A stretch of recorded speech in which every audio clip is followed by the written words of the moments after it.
Angra em Revista, no Rádio Clube de Angra, quinzenalmente aos sábados.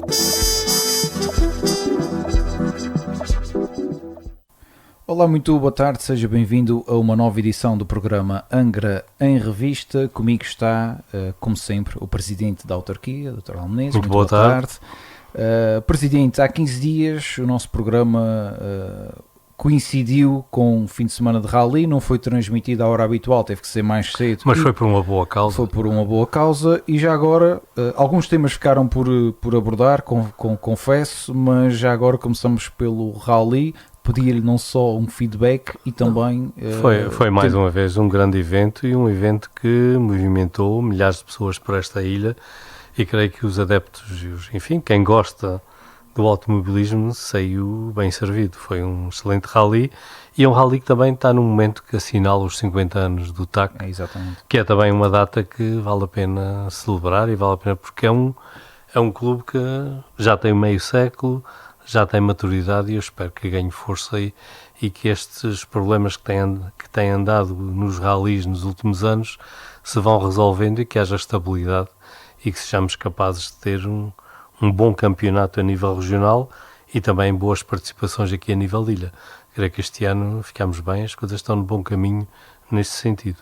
Muito bem, esperamos que... O rally é sempre um desporto muito apetecível pelos terceirenses, sempre foi muito acarinhado. É um dos eventos que mais gente mobiliza, particularmente gente jovem, o que é muito bom. Esperemos que continue aqui por muito tempo. Olha, Presidente, um dos temas que na altura e por questões obviamente de horário do rally nós temos que nos adaptar, um dos temas que ficou para hoje tem a ver com a apresentação da obra Gervásio Lima, obra reunida. Este tema tinha ficado... Este é um tema muito interessante porque a obra de Gervásio Lima é uma obra que não tem paralelo na nossa história literária. Para quem não sabe, o Gervásio Lima era um homem que nasceu na praia, mas que depois fez o resto da sua vida aqui em Angra e que teve uma vida relativamente complexa em que viveu essencialmente da escrita. E ele publicou ao longo da sua vida, particularmente mais até na fase mais final da vida, publicou imenso. E publicou um conjunto de obras que eram lançadas em pequenos volumes, baratinhos, destinados ao público menos afluente e muito ligadas àquela. Ele viveu na primeira metade do século, faleceu em 1945, e ele publicou muitas obras ligadas àquilo que eram as correntes dominantes a nível nacional e internacional, daquele nacionalismo exacerbado. E ele acabou por criar muitos dos mitos e muitas das personagens que depois, a partir das obras dele, passaram para os temas das danças de carnaval, passaram, enfim, para a cultura popular. Quando hoje se fala na Brianda da Pereira, quando se fala na Batalha da Salga, quando se fala na resistência aos espanhóis, enfim, quando se fala no Francisco Canales da Câmara, em boa parte nós estamos a servir-nos da visão, uma visão muito nacionalista e muito romântica do Gervásio Lima. Portanto, foi um homem que, apesar de profundamente ligado ao nacionalismo e à propaganda nacionalista, e, portanto, àquele processo que estava na gênese do Estado Novo e que levou ao salazarismo, mas foi um homem que acabou por ter uma vida estranha, porque ele, apesar disso, em 1931, foi um dos aderentes à revolta que aconteceu aqui em Angra contra a ditadura militar, a ditadura nacional, que então existia, que acabou fortemente penalizado por isso e pagou durante o resto da sua vida por essa ousadia, mas deixou uma obra extraordinária na mente popular.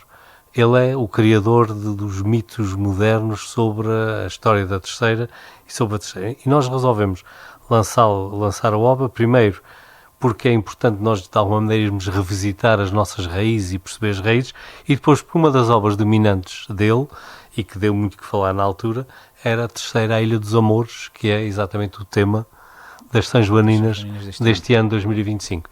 Então resolvemos juntar o útil ao agradável, portanto, ir retirar do esquecimento o Gervásio Lima. Não há bem de esquecimento, o homem foi esquecido, mas a obra essa ficou bem presente.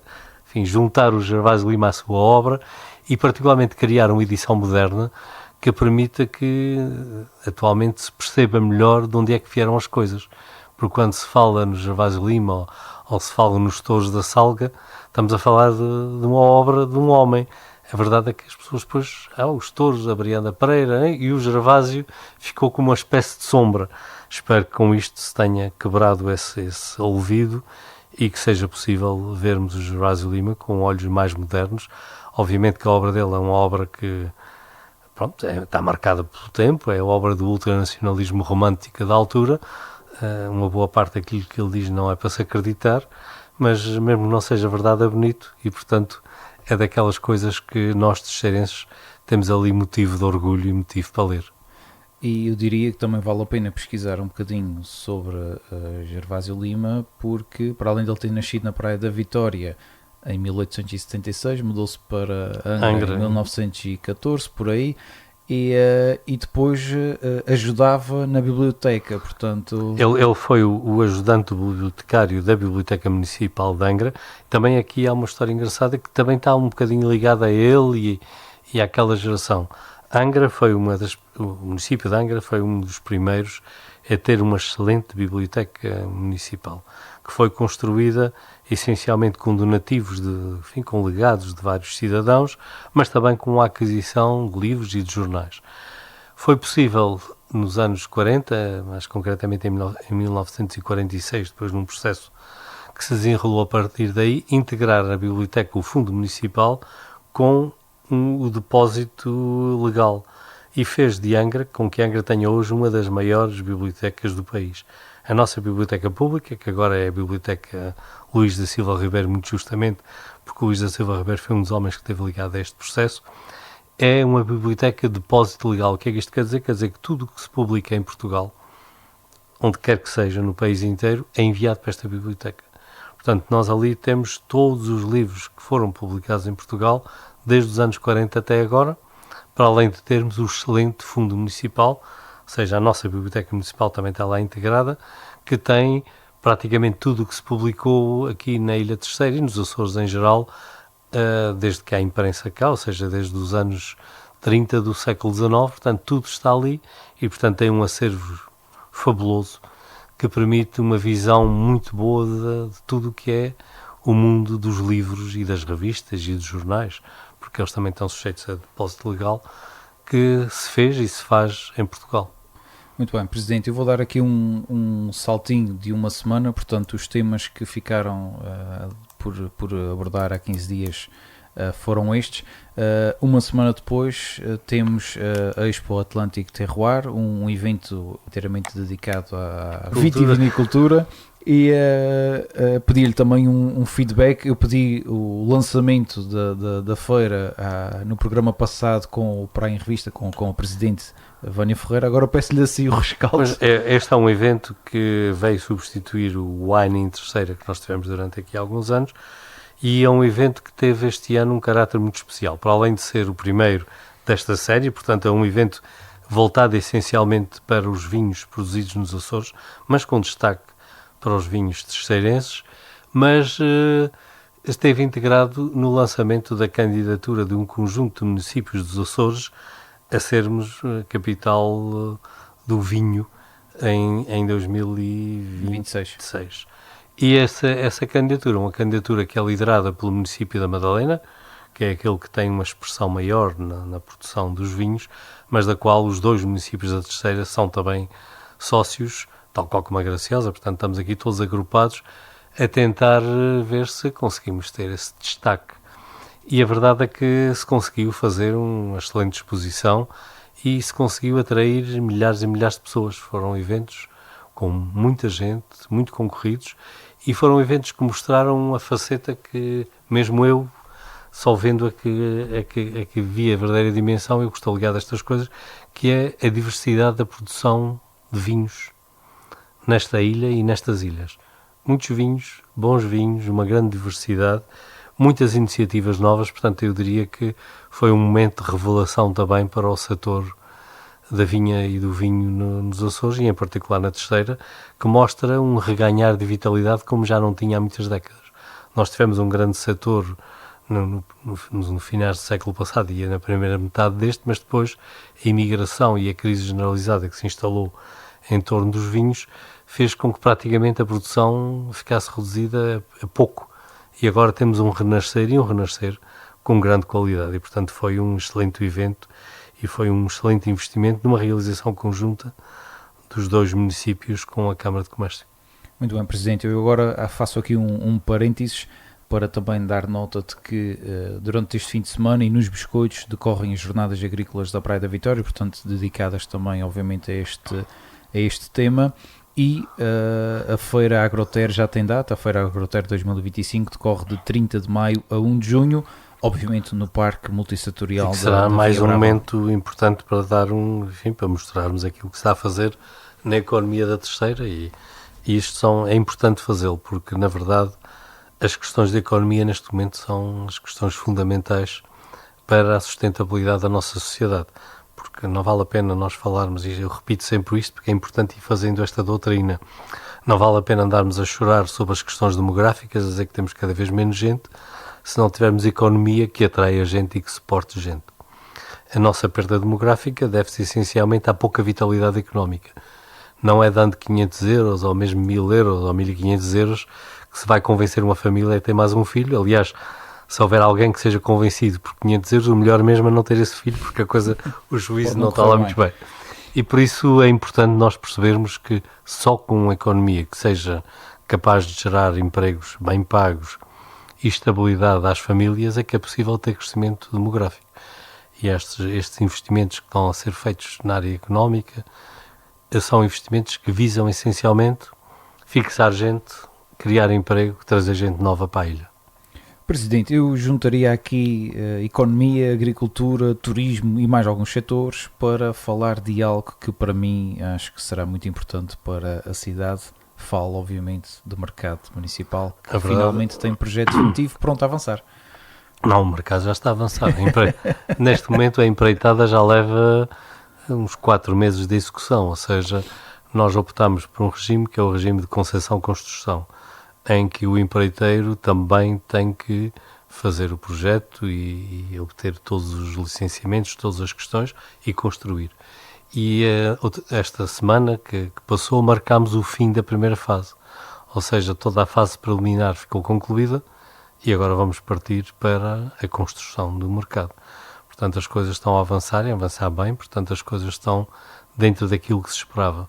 Claro que há sempre quem diga que já devia ter sido feito, aliás, já devia ter nascido feito, mas as coisas não são assim, e a verdade é que este tempo que se teve a trabalhar em torno do mercado conseguiu resolver um conjunto de coisas que há uns anos atrás pareciam impossíveis, nomeadamente adquirir uma parcela importante de terrenos ao seminário, o que vai permitir que o mercado tenha bastante mais estacionamento do que aquilo que poderia ter se fosse apenas o mercado, e particularmente partir para uma solução moderna e confortável de mercado, que é, para além da vertente de venda do que se quiser lá vender, também tem uma vertente que está aberta aos eventos, à restauração, enfim, vai ser um mercado que vai funcionar como projeto âncora para o resto do comércio de porta aberta na cidade. O objetivo do mercado é servir de dinamizador ao comércio, às lojas que estão nas ruas em volta. Por isso é que o mercado está naquela zona e é por isso que ele tem o estacionamento que tem. Além disso, vem permitir também resolver 2 outras questões: criar uma zona de casas de banho públicas abertas à cidade na zona mais alta, que é uma das faltas que existem, particularmente quando há os grandes eventos, quando nós temos os desfiles das São Joaninas, enfim, tudo aquilo que acontece na Praça Velha, de Filarmónica. Há sempre uma dificuldade em encontrar uma casa de banho adequada, porque só há casas de banho lá embaixo ao pé do jardim. Portanto, também se conseguiu encaixar ali uma bateria voltada para lá da Rua da Sé, portanto vem resolver esse problema. Criar um espaço que permita aberturas em horas desencontradas, ou seja, há um espaço destinado a snack bar, que pode estar aberto permanentemente, pode estar aberto de dia e de noite, virado para a Rua da Sé, portanto não tem o mesmo horário que tem o resto do mercado. Estacionamento em abundância naquela zona, também aberto 24 horas por dia, e depois um mercado moderno e capaz. Nestas coisas, de quando há uma obra importante, aparece sempre alguns senhores que acham que a vida deles a ser oposição, a dizer, isto já devia ter sido feito, com certeza. Eu gostaria de, em vez de estar no início da obra, estar a inaugurá-la, mas a verdade é que o caminho faz-se trabalhando para se fazer e foi preciso ultrapassar muitos e muitos problemas para chegar ao momento em que estamos agora. Felizmente chegámos aqui com muita persistência e muito trabalho de toda a equipa que se envolveu neste processo, e é bom que se perceba que cada tempo é um tempo, e no nosso caso mais vale fazê-lo com segurança e a devido tempo do que estarmos a colocar-nos na ponta dos pés a dizer que é sempre que já devia ter sido feito e depois não ser capaz de fazer nada. Presidente, só uma à parte antes de avançar, tenho quase a certeza que o Presidente, neste caso Aula Menezes, será convidado para a inauguração, quem sabe? Eu espero bem que sim, se não for ficarei muito zangado. Já vou avisando os meus sucessores, a obra demorará cerca de 2 anos, eu espero ter vida e saúde para daqui a 2 anos estar alegremente a assistir à inauguração. Se eu recuar aqui algum tempo, aquele tempo que das últimas eleições autárquicas, Aula Menezes admitia que o mercado era um desejo de inauguração e não só de estar a começar, infelizmente. Infelizmente ou felizmente. Ou felizmente, vale. Porque as coisas são assim. Eu prefiro ter uma obra madura e bem feita do que ter uma coisa apressada que depois não sirva aos objetivos todos. Para chegar aqui foi preciso resolver problemas daqui até o cabo do mundo, mas falamos deles praticamente todos nos nossos programas, e isto era uma conversa que serviria de rampa de lançamento para uma questão que me parece importante neste processo. O mercado teve vários projetos ou semi-projetos, chamem-lhe o que queiram. A verdade é que o local foi muito importante, e exatamente para aquilo que o Presidente disse. Nós chegámos a uma fase no início, quando eu cheguei ali ao município, há 11 anos atrás, quase 12, em que havia um projeto de mercado para aquele lugar, mas que não contemplava a vertente de estacionamento. Exatamente. E essa era uma questão essencial. Na altura, dada a exiguidade do espaço, fez-se uma experiência de fazer um ensaio de projeto para o espaço ao lado das piscinas, aqui no Bailão. Que também fica no centro da cidade, só que isso tinha um conjunto de custos muito elevados, porque era uma coisa toda de raiz, e tinha um defeito que era descentrar um pouco a atividade da Baixa da cidade. Depois de um período longo de conversações e de muita maturação, foi possível chegar-se a uma solução em que se adquiriram outros terrenos ao lado do atual mercado e conseguisse encaixar o mesmo mercado que se queria fazer aqui em cima, lá em baixo. E isso foi um grande ganho. Depois tivemos um projeto pronto que não foi aprovado pela Direção-Geral da Cultura, ou melhor foi, mas depois houve um conjunto de queixas e um conjunto de problemas. Tivemos que voltar novamente a repensar o assunto, e a partir desse projeto foi lançado um concurso de concessão-construção que felizmente chegou à atual conclusão. Portanto, vamos ter ali um grande investimento, na casa dos 12 milhões de euros, mas que vai gerar um espaço excelente para a cidade e vai gerar ali uma âncora que eu espero que sirva para dinamizar todo o comércio na cidade. É preciso não esquecer que a vida das cidades depende muito do comércio de porta aberta. Esse é o objetivo. Esse é o objetivo, ou seja, manter a cidade viva, atrair gente aqui para o centro, de maneira que as pessoas vão às outras lojas e aquilo seja a âncora daquilo que se pretende que seja um centro comercial, que é a cidade. A cidade, nós no dia em que abrir algum centro comercial na periferia, como por exemplo está agora a acontecer em Ponta Delgada, nós teremos um aperto muito grande, porque obviamente isso leva ao esvaziar da cidade e leva a que se perca este ambiente de cidade, de vitalidade urbana. Pela Europa inteira tem-se feito um enorme esforço no sentido de manter as cidades com o seu comércio vivo, e para isso é preciso soluções que tragam gente para a cidade, e este espaço de mercado não é para funcionar apenas como mercado, é essencialmente para ser a âncora da cidade e também para permitir o escoamento da pequena produção, os nabos, as batatas e as coisas que se produzem localmente, embora entretanto tenha aparecido uma excelente alternativa na Vinha Brava, mas a verdade é que cá em baixo faz sentido também manter essa atividade. Não é à toa que as principais cidades europeias têm o seu mercado e têm outro cenário que se calhar acontecerá em Angra mais ano menos ano, que é o corte de trânsito nos centros. Portanto, vamos lá ver, o futuro nos dirá. Bom, também. O futuro dirá. Angra é uma cidade pequena, mas há algumas ruas que creio que se podiam fechar ao trânsito automóvel sem prejuízo, mas essa é uma questão que tem essencialmente a ver com esse equilíbrio da vitalidade do mercado. Nós temos que fazer tudo, mas mesmo tudo, para manter as nossas lojas com a porta aberta.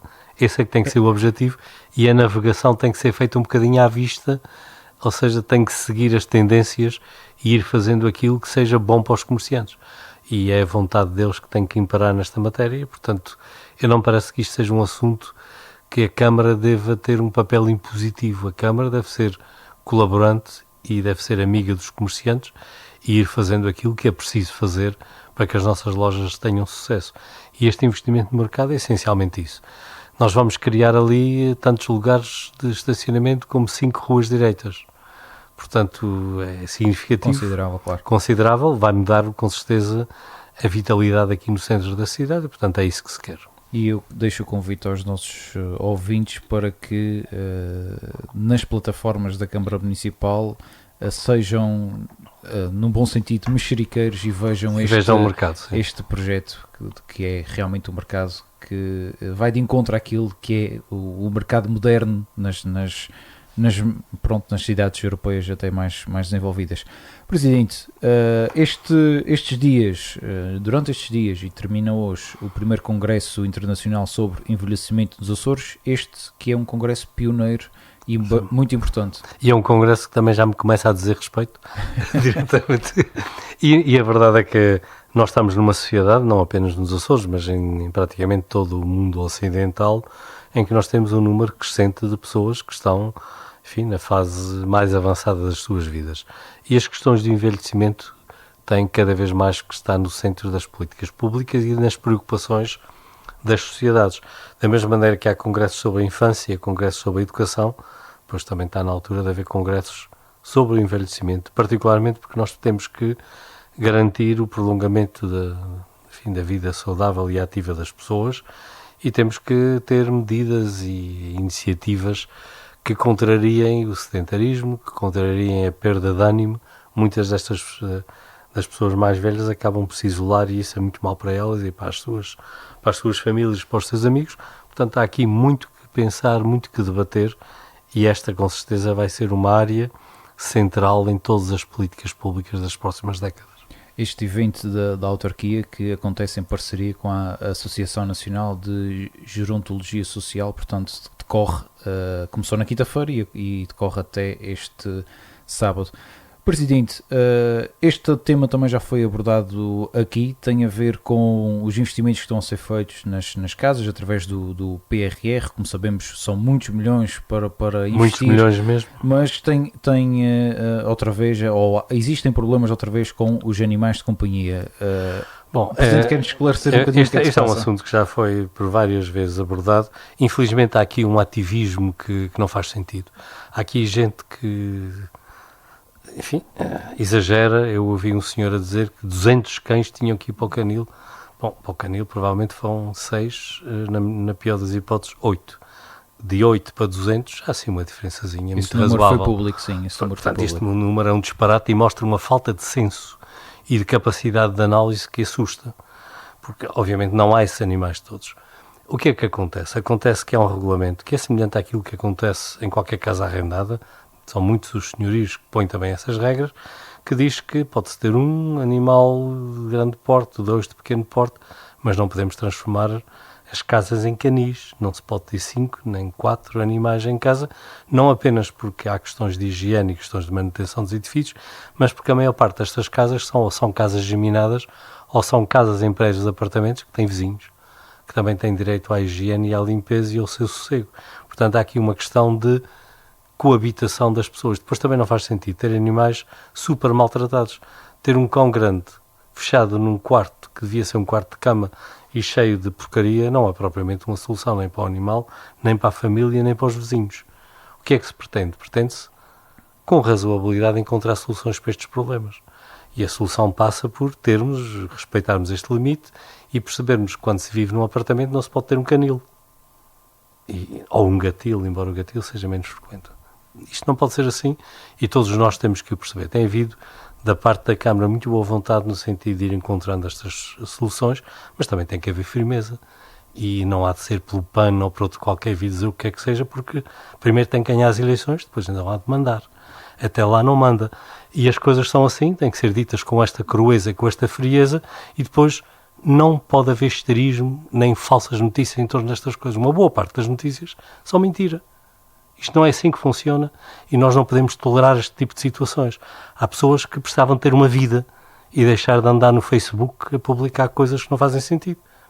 E depois há sempre aqueles que há boca santa, não sei o quê. Boca santa não. Há tolice e tolice da gigante. Portanto, as coisas são assim. E é importante que se perceba que os bairros sociais são construídos com o dinheiro de nós todos. E nós estamos a dar uma oportunidade às famílias que não têm outras soluções para terem ali uma vida digna. Não é muito pedir que se cumpra um conjunto de regras de boa convivência, que não é apenas no bairro social, e também não gostava de morar num apartamento, fosse ele social ou não, em que tivesse um canil no apartamento de cima ou no apartamento de baixo e que tivesse a escada no estado em que algumas estão. É isto apenas que está a acontecer. Ninguém está a perseguir ninguém, ninguém é contra os animais. Todos nós respeitamos imenso os animais, mas há limites e há regras de boa convivência, e depois há uma coisa que é: temos que acabar com esta coisa do politicamente correto em que ninguém diz nada porque coitadinho do cão. Não, coitadinhas das pessoas que têm que aturar isto. Presidente, numa das raras ausências do Presidente no nosso programa, esteve cá a vereadora Fátima Amorim, e ela, na altura, abordou-se esse tema e ela alertou que existe um regulamento da autarquia, que tem lá os procedimentos que devem ser cumpridos, e também disse que a autarquia iria ter uns olhos mais atentos nesse âmbito. É isso que está a acontecer? É isso que está a acontecer. O que é que está a acontecer na verdade? À medida que as obras vão sendo feitas, as famílias são deslocadas para um outro edifício, para uma outra casa, e quando a obra está pronta, as famílias regressam à casa. Neste processo de sair e voltar, pois vê-se o que está a sair e o que está a voltar. Os regulamentos. E, portanto, está-se a tratar o não cumprimento. São poucos casos. Isto não é quase nada. Não, falar em 200 cães em 200 casas quer dizer que cada casa tinha que ter para aí uma dúzia de cães. Não há nada disto. Temos, que eu saiba, 6 casos, eventualmente haverá mais 2, não é nada disto. E tem havido muita cautela, muita paciência, tentar encontrar soluções, tentar encontrar acolhimento, ou seja, os animais têm sido, em alguns casos, melhor tratados do que eram tratados antes. Mas tem que se fazer o que tem que se fazer, porque há regras de convivência que têm que ser respeitadas e há coisas que não podem ser toleradas. Muito bem, Presidente. Eu aproveitava o tema animais para falar de algo que não tem nada a ver, mas que também envolve animais e um bocadinho de porte, diria, maiorzinhos. Portanto, foi apresentada a Feira Taurina de São João, mais um cartel digno daquilo que é uma das melhores feiras do país. Sim, este é um trabalho que é feito pela Tertúlia, e que tem vindo a fazer um excelente trabalho, e conseguiu-se uma coisa muito importante, conseguiu-se manter durante estes anos digamos, uma pacificação do meio, dos meios tauromaquis, em que se tem privilegiado sempre a participação quer das ganadeirias locais, quer dos artistas locais, sempre com uma razoável dose de vinda do exterior para ir aumentando a qualidade e dando alguma diversidade, mas a verdade é que a Tertúlia tem vindo a fazer um excelente trabalho nesta matéria, e mais uma vez temos uma feira que nos vai orgulhar com certeza e que tem tudo para ser das melhores do país. Efetivamente tem, para além de bons nomes, tem novidades e tem, obviamente, deixa aquele apetite, não é? Para quem é adepto, aficionado, portanto deixa já o apetite. E nós temos tido, é algo que também é importante aqui dizer, temos tido ao longo destes últimos anos recordes de venda de bilhetes. As praças têm enchido, o que é muito bom, ou seja, mesmo do ponto de vista do equilíbrio financeiro da festa, as coisas têm corrido muito bem. Portanto, tem sido um excelente trabalho este que é feito pela feira, e é um excelente trabalho que também é feito em prol da tauromaquia pela própria Tertúlia, que muito se tem empenhado no sentido de termos bons resultados. Também queria aproveitar aqui o momento para agradecer o esforço da parte de quem está a dirigir a Tertúlia e de todos os voluntários que se têm empenhado nesta matéria, porque têm de facto conseguido fazer um trabalho que nos orgulha. Este ano, até à última da hora, a tertúlia tauromáquica terceirense teve que mudar o local da apresentação porque o São Pedro não colaborou. Este ano resolveu-se inovar e quando se inova é assim, há sempre o risco. Até porque coincidiu com o dia do aficionado e, portanto, eles tinham tudo preparado, mas a verdade é que o São Pedro não foi um dia muito não ajudou à festa, como nós dizemos. Presidente, e falando obviamente de Feira Taurina de São João, fala-se diretamente de São Joaninas, vai ser apresentado também o séquito real já na próxima quinta-feira. Este ano temos aqui uma apresentação do séquito real muito em cima em Semana Santa.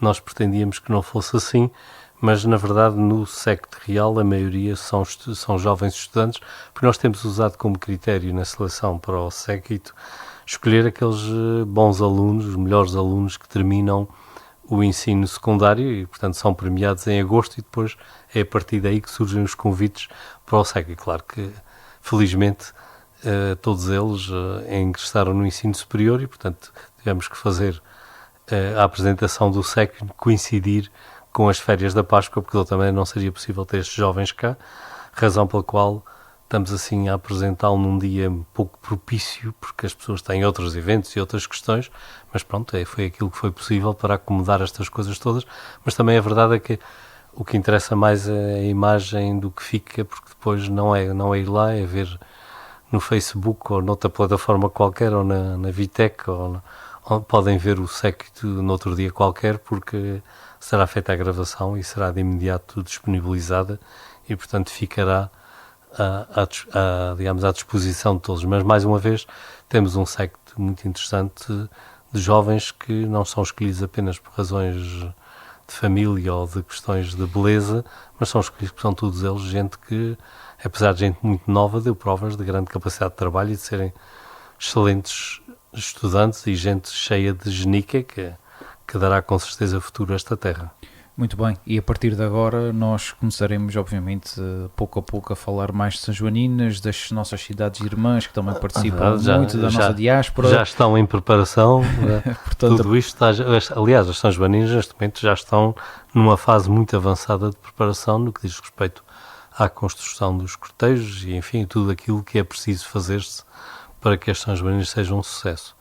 E estou convencido que serão. Já agora, e voltando só um bocadinho atrás no que toca à tauromaquia, não falei de outros eventos também organizados pelo Tertúlio, mas a seu tempo nós abordaremos. Obviamente que hoje foi só por alto aquilo que foi a apresentação também da Feira de São João e para quem quiser conhecer o cartaz e saber quem é que são os intervenientes, já está disponível nos meios informáticos. Exatamente. Portanto, façam o favor de consultar, que lá está tudo. Até porque aliado às 3 corridas que acontecerão este ano na Feira Taurina São João, obviamente que a Tertúlia tem outros eventos, não só com touradas de corda. Sim, inclusivamente o regresso da tourada de Porto Pipas, que este ano já vai ser possível fazer, já está concluído o processo que lá estava. Para os mais novos, já e, portanto, vamos ter o Porto Pipas novamente com a tourada, que era uma coisa que no ano passado não foi possível e que deixou alguns amargos de boca, porque as pessoas gostam muito daquilo. Lá está ele.